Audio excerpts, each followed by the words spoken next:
आपण 56वा श्लोक आपला सुरू करायचा आहे, परंतु मागचा जो श्लोक आहे तर त्या श्लोकाचा थोडासा भाग आपण एक आढावा म्हणून आपण थोडासा बघतो. तर जी श्रवण ज्ञानाची साधनं सांगितलेली आहेत तर ती साधन विषय आपला चाललेला होता. साधन विषय असा की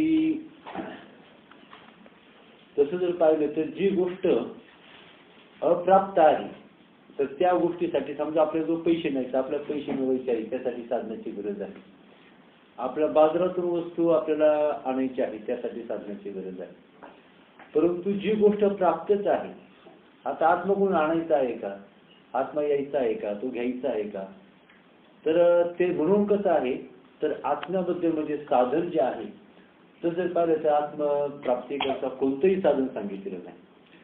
तर ही जी सगळी साधनं सांगितली तर ही साधनं कशा करता आहेत तर आत्म्याच्या प्राप्तीकरता एकही, कारण आपणच आत्मा आहोत. तो आत्मा परमात्मा अर्जुना मी नसे आईचा कवना ठाऊ असे परी प्राण्यांचे दैव कैसे निर्दिखती माते.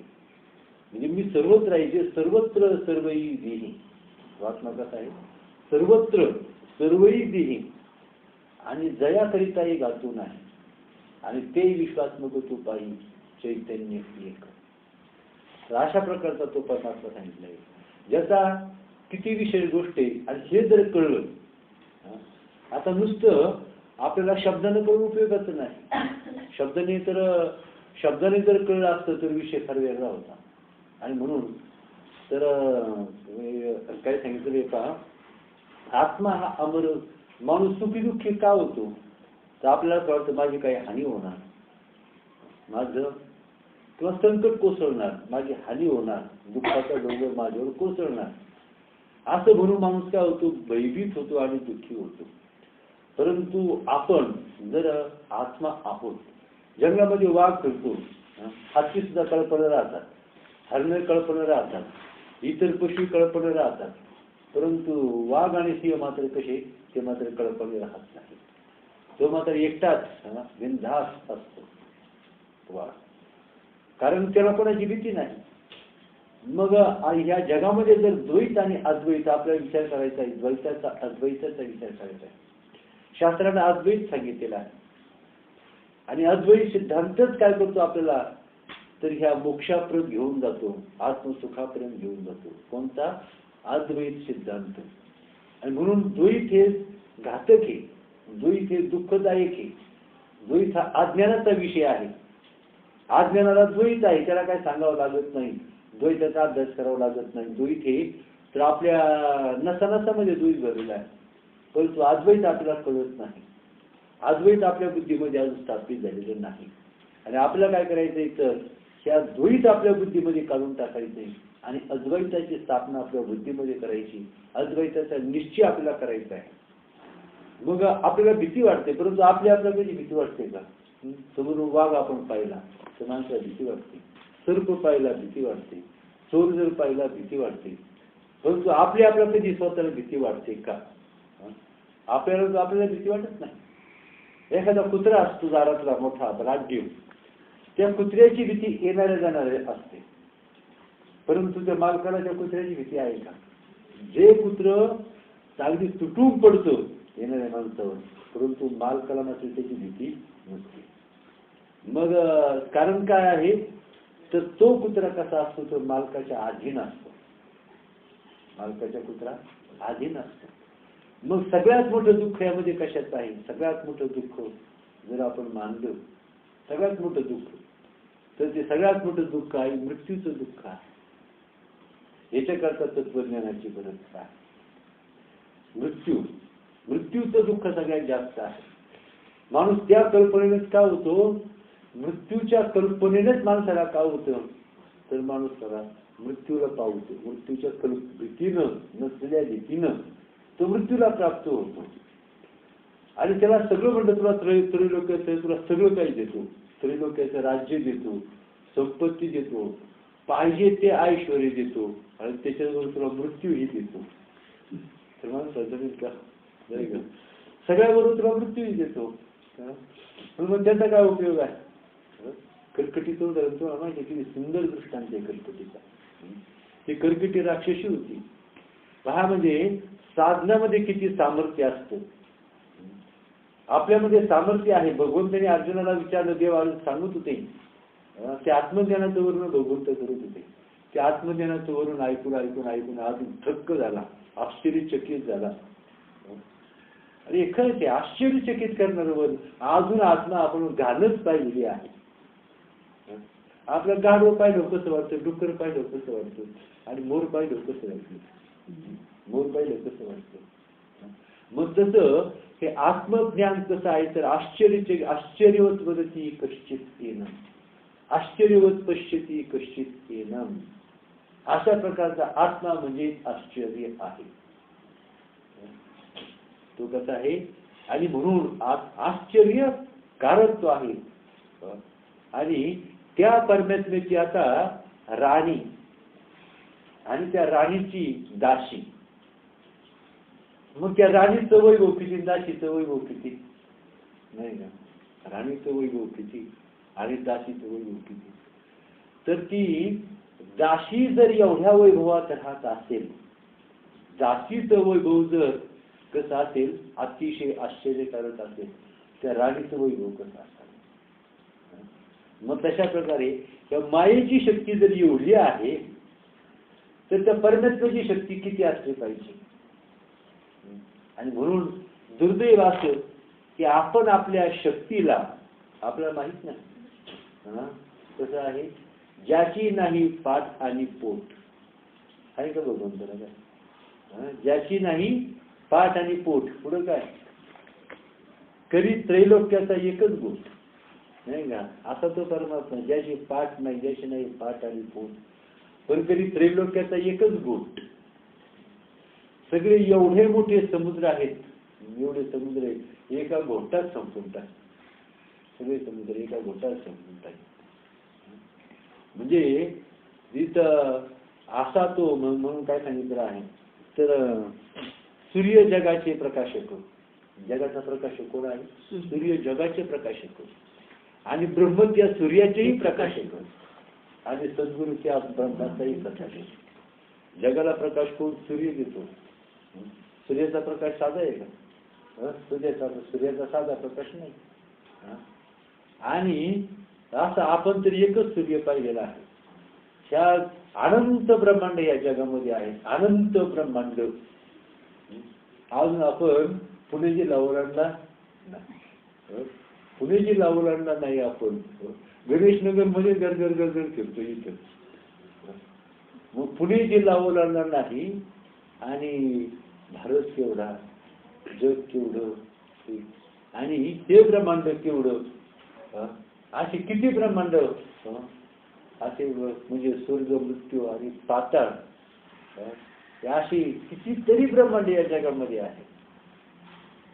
साधी गोष्ट आहे. आणि म्हणून त्याला म्हणायचं अनंत कोटी ब्रह्मांड नायक.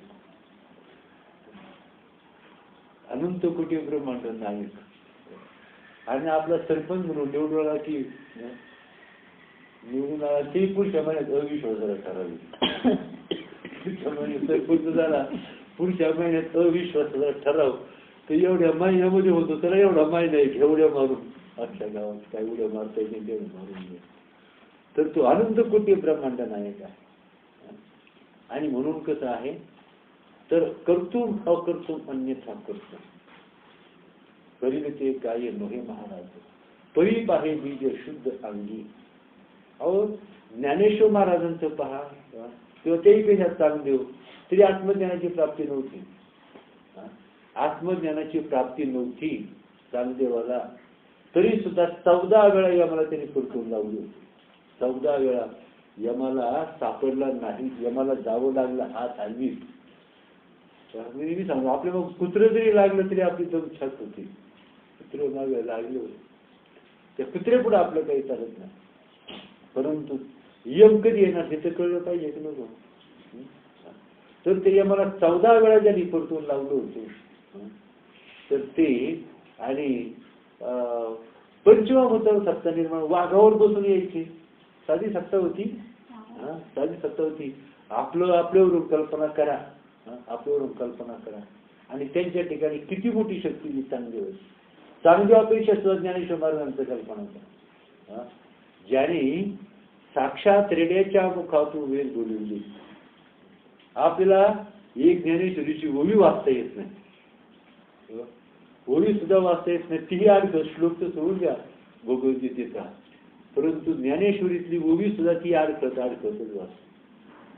आणि तर रेड्याच्या मुखातून ज्यांनी अशी कृपा मुकम करोति वाचालम पंगुम लंघयते गिरिम यत कृपातम अहम वंदे परमानंद माधव. मी कशाकरता सांगत आहे, कशाकरता सांगत आहे? अजून आपणच आपल्याला ओळखलेलं नाही. किती मोठं दुर्दैव, काय सांगावंच काय. आपण स्वतःला ओळखलेलं नाही, आपण कशी आहोत आपण आपल्याला ओळखलेलं नाही. आणि आपण स्वतःचं स्वरूप हे काय झालेलं आहे, लुप्त झालेलं आहे. आपलं स्वतःचं ऐश्वर्य संपन्न स्वरूप हे लुप्त झाले आणि नसलेलं हे गिधाडासारखं आपल्याला जीवन प्राप्त झालेलं आहे. नसलेले संबंध नाही आहे, नाचक्याचा दुसक्याचा काही संबंध नाही आपण. आणि हे शास्त्र आपल्याला समजून घ्यायचं आहे. शास्त्र समजून घ्यायचं आहे ते बुद्धीवर नाही का, बुद्धी पटलावर ते दृढ करून ठेवायचं आहे. आपल्या बुद्धीच्या पटलावर ते दृढ करून ठेवायचं आहे. आणि अनुभवाने आपण एक झालो पाहिजे या स्थितीवर आपल्याला जायचं आहे. अनुभव वेगळा आपल्यापेक्षा वेगळा नाही. झोपेचा अनुभव झोप वेगळी एकच होती. झोपेचा अनुभव आणि झोप. मग आत्म्याचा अनुभव, आत्म्याचा अनुभव कोणाला सांगा. मला आत्म्याचा अनुभव आला, मला आत्मानुभव आहे, तर त्याला आत्मानुभव असू शकतो का? याचा अर्थ काय, आत्म्यापासून वेगळा राहून जो आत्म्याचा अनुभव घेतो त्याला आत्म्याचा अनुभव येऊ शकतो. आणि म्हणून त्या ज्ञानेश्वर जड भिंत चालवली, काय साधी गोष्ट आहे, जड भिंत चालवली. मग अशा प्रकारचं एवढं सामर्थ्य ज्ञानेश्वर महाराजांनी आपलं दाखवलं. जड भिंत चालविली जड भिंत. चांगदेवाला गर्व झाला, वाघावर बसून आला नाही का, आणि उद्धार करायचा होता चांगदेवाचा. आणि म्हणून त्याच्यापेक्षा जास्त ताकद वापरणं गरजेचं होते. आणि म्हणून तो वाघावर बसून आला, हे भिंतीवर बसले होते. म्हणजे चल बाई भिंतीला आज्ञा, आकाश मार्गे भिंत चालायला लागली नाही का. मग त्यांनी काय केलं, तिथंच स्वहिताचे कारण परी जेव्हा पुढे काय शरण आला तेव्हा अलंकापुरा. कशा करता ज्ञानेश्वरांचं फार प्रेम होतं आणि म्हणून नाही शरण आला, तर स्वहिताचे कारण परी जेव्हा शरण आला तेव्हा अलंकापुरा. आणि म्हणून आपलंच वैभव आपण पाहायचं आहे, आपलंच वैभव आपण पाहायचं आहे. आणि काय आहे तर म्हणून तो प्रतिपाद्य ईश्वर भाव या गोचर श्रुतीचा निरंतर अभ्यास करणे. काय सांगितलेलं आहे, श्रुतीचा शब्द वापरलेला आहे. ज्ञानेश्वरांचं ज्ञानेश्वरी आहे, ज्ञानेश्वरांची ज्ञानेश्वरी आहे. एक एक ओवी कशा आहे ते म्हणतात पहा. त्यांनी सांगितले, ज्ञानेश्वर महाराजांनी सांगितलं 11व्या अध्यायामध्ये 10व्या अध्यायामध्ये सांगितले पहा. आता उदरीचा गर्भ जायचा नेहमी मातेची व्हायचा. पुढे काय, देवांची मी तैसाच उदरीना. उदरीचा गर्भ आईला जसा जाणू शकत नाही तसे कोणतेही देव मला तुम्ही आम्ही सोडून घ्या. तरी देवांशी मी तैसाच उदरीना. जळतरा उदरीचे भान मशका नोलंडावे गगन महर्षीचे ज्ञान नेणे माते. काय झालं, मोठमोठे महर्षी असतील, जळचरा उदरीचे भान, मासा किती असला तरी तो समुद्राचे टोक गाठू शकतो का? हे टोक ते टोक समुद्र रात्रंदिवस समुद्राचे, तो समुद्राचं एकही टोक अजून माशाला माहित नाही. तुम्हाला दुसरं दृष्टांत माहिती आहे, ब्रह्मा आणि विष्णूला सुद्धा आधी आणि अंत परमेश्वराचा सापडला नाही. काही कल्प फिरत बसले त्या भगवंताचा आधी शोधण्यासाठी अंत शोधण्यासाठी. साधी गोष्ट, आकाश कुठं सुरू झालं कुठं संपलं, किती जन्म घ्यावेत म्हणजे आकाशाचा आधी लागेल आणि आकाशाचा अंत लागेल. आणि हे काय म्हणतात, भगवंत म्हणतात की मग एकांशेन हे स्थिती जग असतं, हे माझ्या एका अंशावर हे जग आहे, सुईच्या टोकावर. जसा समुद्र असावा, अफाट समुद्र, आणि समुद्राच्या टोकामध्ये सुई टेकावी, तर तेवढं काय आहे, तेवढंच नाही का, तेवढंच जग आहे. आत्मबरोबर स्वरूप या ठिकाणी समुद्रामध्ये सुई टेकावी आणि त्या सुईनं जे जेवढं क्षेत्र व्यापलं जाईल तर तेवढं क्षेत्र भगवंत काय म्हणतात, मग एकांशेन स्थितो जग. आणि म्हणून तर काय म्हटलं, जळचरा उदरीचे भान अवशका ओलांडा वेगळं महर्षींचे ज्ञान नेणे माते तैसा काय मी कौन के तुला कौनाचं काही झाला निवृत्ती या करता बोला युगे गेली. मी कवन, मी कोण, के तुला केवढा कौनाचा काही कधी झाला, याची उत्तर शोधता शोधता निवृत्ती या करता बोला युगे गेली, नाही का. म्हणून महर्षी आणि देवा एर भूत जात सर्वा मी आधी म्हणून पांडवा जाणता अवघड, नाही का. म्हणून महर्षी आणि देवा एरा भूत जात सर्वा मी आधी म्हणून पांडवा जाणता अवघड. उतरले उदक पर्वत वळगे वाढते झाड मुळे लागे ती मिया झालेली जगे जाणी जे माते, नाही का. म्हणून माझ्यापासून झालेलं जग, जर पर्वतावर उगा पावणारी नदी जर त्या पायथ्यापासून पुन्हा जर समजा त्या पर्वताला जाऊन जर भेटेल, पर्वत शिखरावर जाईल, तरच माझ्यापासून झालेलं जग मला जाणू शकेल. इथपर्यंत म्हणजे जाणणं अवघड का सोपं नाही का, इतकं सोपंही नाही. आपला तोच विषय पाहिजे आहे, तोच विषय आपल्या पाहिजे आहे. आणि म्हणून काय सांगितलं, आईचाही उपाय, नाही का. अजून असं जरी असलं आईचाही उपाय सांडून पुढील पायी सर्वेंद्रियाची होय पाठीवर राहतो. परंतु देव मला जाणू शकत नाही, महर्षी मला जाणू शकत नाही.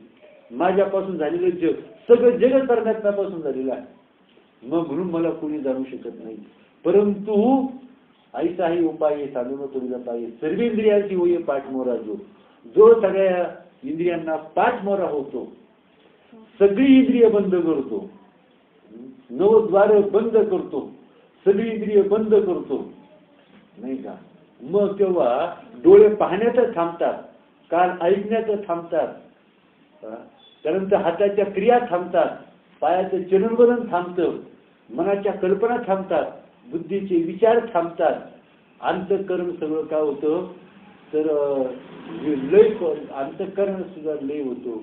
मग तेव्हा तो परमात्मा प्रगट होतो. काय होतो तेव्हा परमात्मा तो प्रगट होतो. आणि म्हणून काय म्हणते, गर्भी सर्व स्मृती होती सोहंभावी गर्भी सर्व स्मृती होती. तो गर्भामध्ये, तर गर्भामध्ये तो काय होता तर ते सगळं सुख भोगत होता, परंतु तेही सुख भोगत होता आणि दुःखही भोगत होता. अशी विपरीत स्थिती त्याची होती. तो स्वतःला जाणत होता, स्वतःला तो दृष्टांत नाही का, मग थेंब पडतोय आणि माझ्या कलकल चावतात, तशा प्रकारे तो स्वतः तो स्वरूपही ओळखत होता. आणि तर ते दुःखही तो जाणत होता. आणि म्हणून तर त्यानं भगवंताला प्रार्थना केली, जाणून घ्यायचे, जाणून चांगलं लक्ष द्या. चांगलं मी 1000 वेळा 500,000 वेळा सांगितलं, मनुष्य जन्म केवळ संसार करण्याकरता नाही. सुख तर नाही, त्या या जगामध्ये सुख हे नाही, आनंद हा नाही.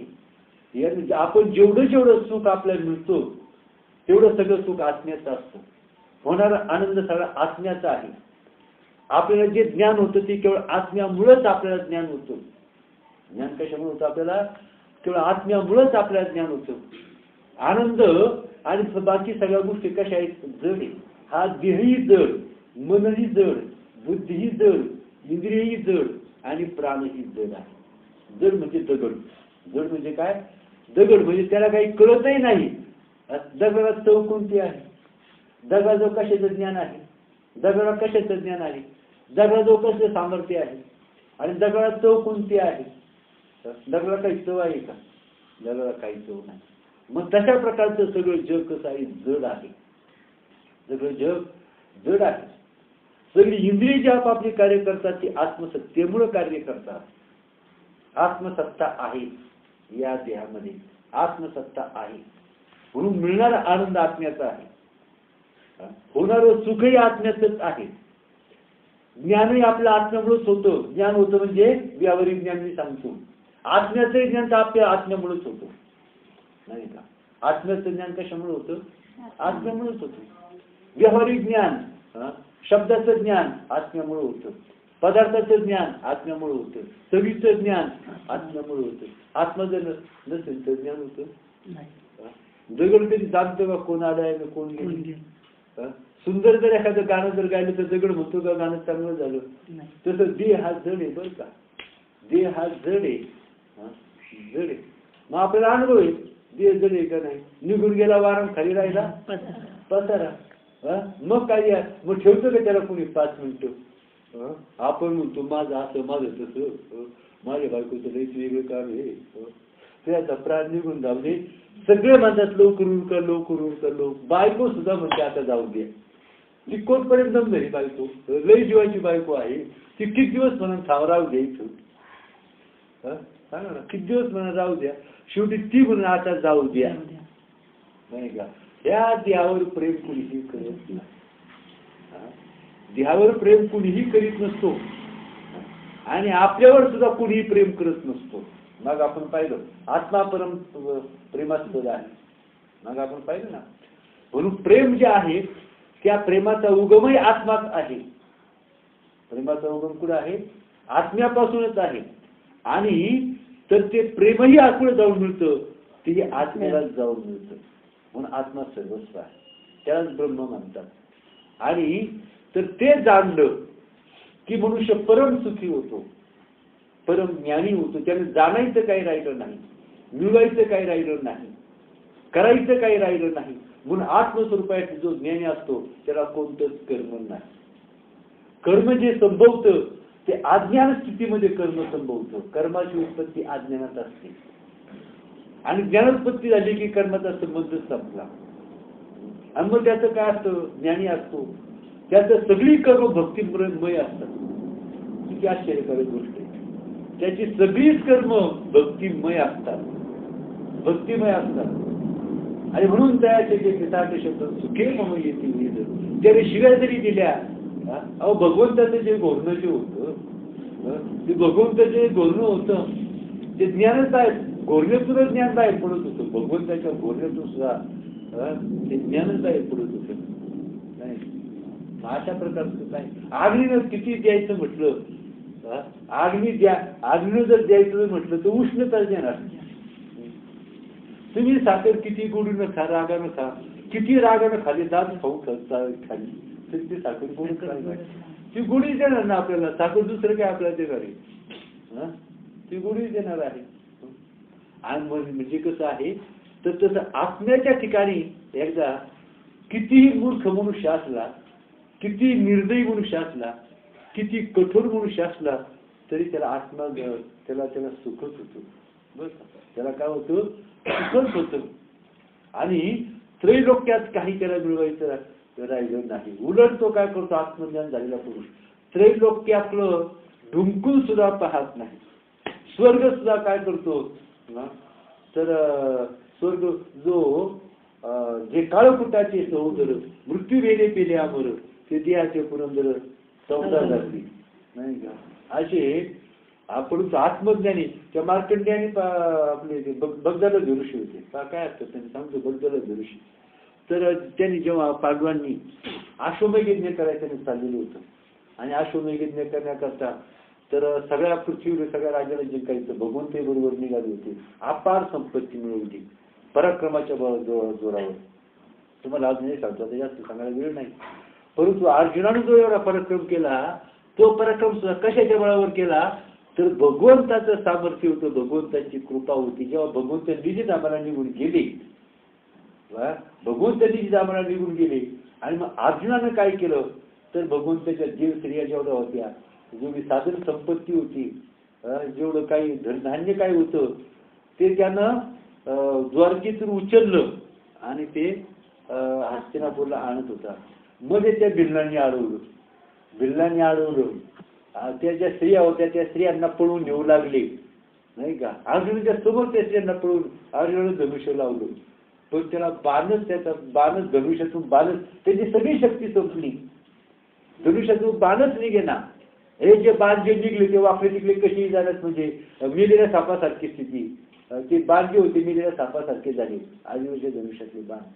आणि मग त्याला कळून चुकलं की आपण एवढा मोठा पराक्रम केला तर ती सत्ता कुणाची होती? आपली सत्ता नव्हती, ती भगवंताची सत्ता होती. म्हणून किती मोठा बुद्धिमंत किंवा शक्तिमान असो, आत्म्याच्या शक्तीवर तो चालत असतो. आणि म्हणून मी आता काय सांगत होतो, बगदालभ्य सांगत होतो. अपार संपत्ती मिळवली. अर्जुनाला पांडवांना गर्व झाला, आम्ही किती संपत्ती मिळवली, आम्ही किती सामर्थ्य संपन्न आहोत आणि किती संपत्ती आमच्याजवळ आहे. त्याचा गर्व घालवण्याकरता, त्याला जागेवर आणण्याकरता भगवंतांनी ठरवलं म्हणे आपण असं करू, आपण जाऊन चाललो आहोत. इथे एक ऋषी राहतात बगदालभ्य नावाचे ऋषी जवळच, आपण त्याचं दर्शन घेऊन जाऊ. आणि म्हणून बगदालभ्याचं दर्शन घ्यायला गेलो. आणि तर एक वडाचं प्रचंड झाड होतं. त्या वडाच्या झाडाच्या पानावर ते मोठं पान होतं. त्या पानावर बसली होती बगदालभ्य ऋषी आणि तिथं ध्यान धारणा करत होते, आत्मचिंतन. पानावर बसून आर्यना पाहिजे म्हटलं, पानावर बसलीच कशी, हे पान वाकत कसं नाही, पान तुटत कसं नाही, तरी देते काय नाही. आणि तिथून त्याने दर्शन घेतलं आणि त्यांना गप्पा मारल्या, बरंचसं बोलणं झालं. मग तेव्हा अर्जुनाने विचारलं की तुम्ही घर का बांधत नाही? एवढं असं म्हणजे काढण्यापेक्षा तुम्ही एवढे म्हणजे आयुष्य क्षणभंगूर आहे आणि काय घर बांधायचं? क्षणभंगूर आयुष्य म्हणजे तुम्ही इथं कधीपासून म्हटले तसं काय सांगता येणार नाही, परंतु मी म्हणे जवळजवळ शेकडो लोमश ऋषी पाहिले. शेकडो लोमश ऋषी असे होते बरं का, त्यांचा एक युग झालं का त्यांचा ते आता एक केस जळून पडायचे लोमश ऋषींचा. आणि म्हणे मी असे शेकडो लोमश ऋषी पाहिले आणि जवळजवळ 20 ब्रह्मदेव पाहिले आणि मार्कंडेय किती पाहिले त्याचा तपास नाही. आणि ते काय म्हणतात, आयुष्य क्षणभंगूर आहे आणि घडवायला कशाला भांगडीत पडायचं नाही का. आपण वास्तू शांती करायला सुद्धा जिवंत राहत नाही. घर बांधतो, वास्तू शांतीच्या आत आपल्याला करावं लागतं नाही का, प्रयाण करावं लागतं इतकंच. म्हणजे एवढं. मग आता ते पाहिलं आणि त्यांचा सामर्थ्य ऐश्वर्य पाहिलं, मग अर्जुनाचा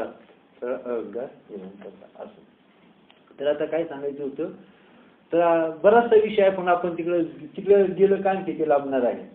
म्हणून आता जे आत्मस्वरूपाचे जे ज्ञान आपला तो विषय चालला होता, तर तो विषय तर आत्म्याचं ज्ञान जे आहे, तर आत्म्याचं ज्ञान होण्याकरता इथं काय सांगितलंय,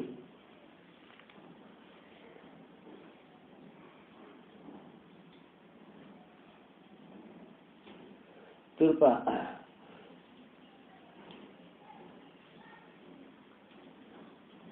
तर आपली सर्व कर्मे समर्पण केल्याने ज्याचे अंतःकरण अत्यंत शुद्ध झाले आहे, अशा योग्य मुमुक्षकरिताच मात्र करुणापूर्ण अंतःकरणाने हे प्रकरण आरंभिले आहे.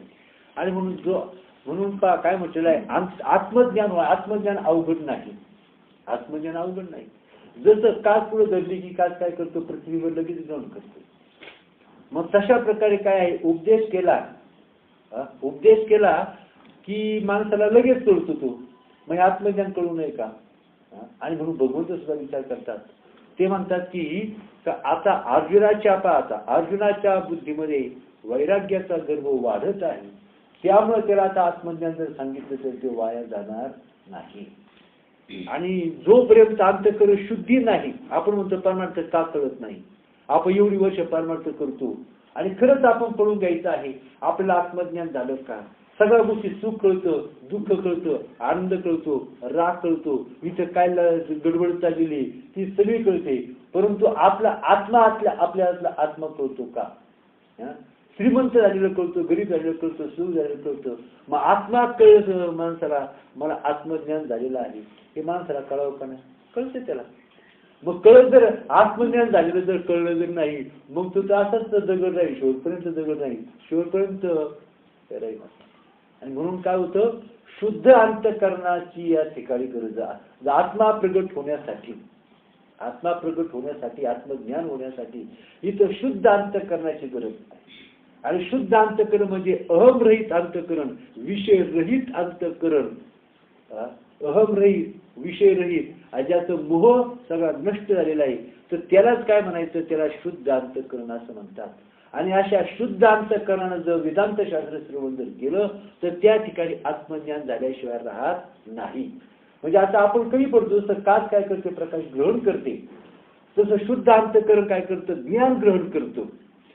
म्हणून आपण काय करायचं आहे, तर याच्याकरता आता शास्त्र सांगितलेलं आहे, या जगामध्ये सत्य द्वैत आहे, जग आहे आणि ब्रह्म आहे. हे सगळं दिसणारं जे जग आहे, हे दिसणारं जग नाशिवंत आहे, हे सत्य नाही. हाच विषय आहे. इथं मी सुद्धा नाही, मी नाही, तू नाही, हा देही नाही, दिसणारी कोणतीच गोष्ट या जगामध्ये नाही, कोणतीच गोष्ट या जगामध्ये नाही, परंतु नसताना केवळ भासत आहे. मग आता विचार करा, स्वप्नातल्या वस्तू जशा नसताना भासतात, मग त्याची उत्पत्ती होते आणि नाश होतो. तर जर पाहिलं तर नाश होतो का त्या वस्तूंचा, नाश होतो का, त्याची उत्पत्ती होत नाही आणि नाशही होत नाही. तसं ह्या देहाची आपल्याला भ्रमानेच आपण म्हणतो, आपण पाहतो, तोही भ्रमच आहे. आमच्या मुलाचा जन्म झाला, मुलगा लहानाचा मोठा झाला, हा सुद्धा कसा आहे, वस्तुतः ह्या जगात कशाची काही उत्पन्न झालेलं नाही. पुढं आपण म्हणतो देहाच्या आता आहे, सिद्धांत आहे, देहाच्या निराशे पाविजे या ठाया, माझी आईशी काया जगून होईल.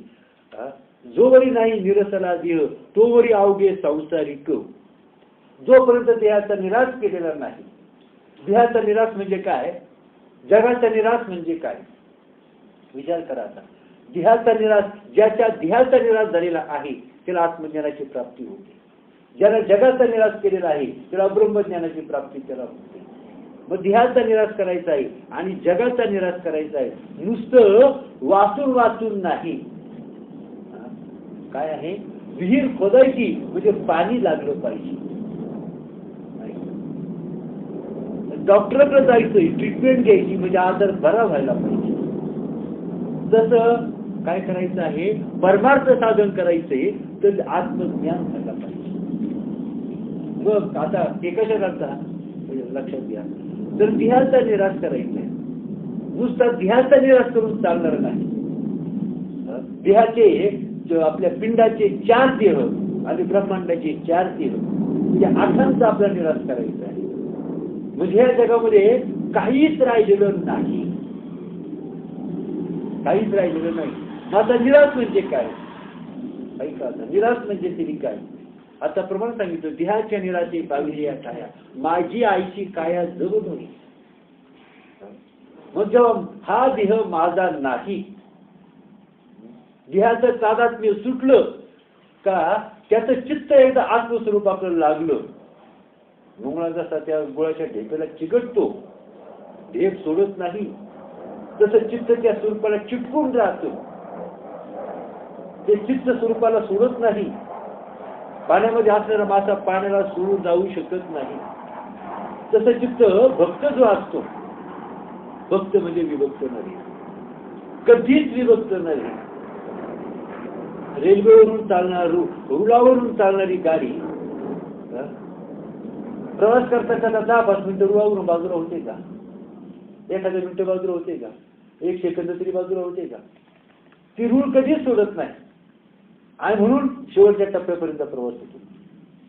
तसं आत्मज्ञानी भक्त जो असतो, देवाचा भक्त, तो स्वरूपाला सोडून कधीच राहत नसतो. ऐका, तो स्वरूपाला सोडून कधीच राहत नसतो. म्हणून त्याचं देहाची तादात्म्य असंभवनीय होतं. त्याचं देह तादात्म्य असंभवनीय असतं. त्याचं जगात वागणं कसं असतं, तर जगात जो बाहेर म्हणजे पाहता बाहेरी पिशाच्य आंतरी शहाणा, तो कसा असतो, बाहेरून पिशाच्या सारखा असतो. आतमध्ये शहाणा असतो, आत्मस्वरूपाला सोडून भक्त म्हणजे नवे विभक्त, एक सेकंद सोडून तो झोपेत सुद्धा तो स्वरूपाला सोडत नाही. म्हणून त्याला सुषुप्ती नसते, जागृती नसते आणि स्वप्न स्वतःला नसतं. तिन्ही अवस्था, अज्ञानाच्या तिन्ही अवस्था. ज्ञानाची पुढची अवस्था असते ती तुर्य अवस्था आहे. तुर्येच्याही पलीकडं ही स्वरूप स्थिती आहे, तुर्येच्याही पलीकडं स्वरूप स्थिती आहे. म्हणून इथं तुर्यातीत व्हायचं आहे. 3 देहाचा समज सुटला का तुर्य अवस्था प्राप्त होते. 3 देहाचा ज्याचा समज सुटलेला आहे तो तुर्यमध्ये जातो. 3 देहाचा समज सुटलेला आहे. आणि ज्याला स्मरणच उरलेलं नाही, कशाचं, जगाचं स्मरण उरलेलं नाही, देहाचं स्मरण उरलेलं नाही, तो चुकून सुद्धा त्याला, जसं आपण रस्त्यानं चालताना दिसणाऱ्या माणसाबद्दल उदास असतो, बरोबर आहे नाही, तशा प्रकारे तो देहाबद्दल उदास असतो. न म्हणावा देह माझा आईचा आणि मग कळो येईल भरोसा. आणि म्हणून या देहाच्या बांधोडी न पडिजे, सुखदुःखाच्या सागरी न बुडिजे. सुखे सुखात नका मातृष्टी प्रमाणे देऊन काम भागेल का. अभ्यास जो करायचा हाच अभ्यास करायचा आहे. याला सोपा उपाय मोह माया ममता टाकून द्यायची, कशाचीच इच्छा करायची नाही. कशाचीही इच्छा, सत्य नाहीच काही या त्रिभुवनामध्ये. सत्य फक्त एकच परमात्मा आहे. आणि त्यानं अखंड एक रस, अखंड दंडायमान एक रस तो परमात्मा आहे. त्यानं स्वर्ग पृथ्वी पाताळ नव्हे विश्वही सुद्धा साराजी करतोय. विश्व सुद्धा सुईच्या टोका एवढे असं इतका तो व्यापक आहे. अशा प्रकारचा आणि अखंड एक रस